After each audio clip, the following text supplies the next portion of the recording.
Adriana Iacono, responsabile di Eurolingue. Martedì prossimo si terrà un'interessante giornata di studi al Consorzio Universitario e con un programma vasto e ricco. Come si svolgerà?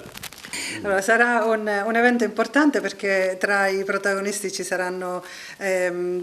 personalità di spicco di Cambridge English, in particolare Simon Brown, che è una figura abbastanza conosciuta in tutta la Sicilia, ad Agrigento in particolare, e anche Sara Ellis, che per la prima volta ad Agrigento è responsabile nazionale appunto di Cambridge English, del reparto assessment, ed è appunto la sua prima volta ad Agrigento, per cui è un evento importante caratterizzato da queste personalità di spicco. Anche io avrò l'onore di essere parte degli speakers, insomma farò una mia presentazione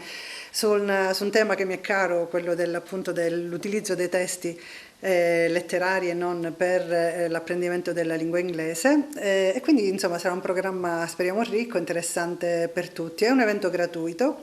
che abbiamo organizzato insieme al Dipartimento Linguistico di L2 appunto del Liceo Classico Empedocle. Eurolingue chiaramente in associazione con Cambridge English ha dato l'input iniziale, e poi abbiamo avuto appunto l'appoggio e il sostegno della dirigente scolastica, la professoressa Gatto, e con lei appunto e con il Dipartimento di Inglese di Linguistica abbiamo poi portato a termine questo progetto. Come dicevo, un evento gratuito. Si svolgerà la mattina dalle 9 alle 13, dà diritto all'esonero, e quindi invito tutte le colleghe e colleghi appunto di insegnanti di lingua inglese a rivolgersi alla propria scuola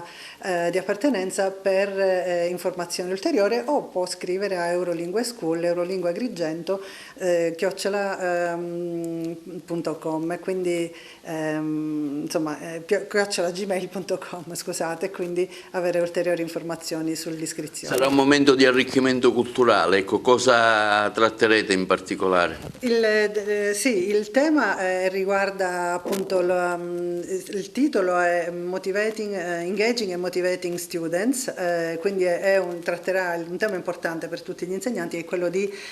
motivare gli studenti e coinvolgerli in attività interessanti per lo sviluppo delle abilità linguistiche, in particolare della conversazione e del vocabolario a livello B1 e B2, quindi è aperto a tutti gli insegnanti di scuola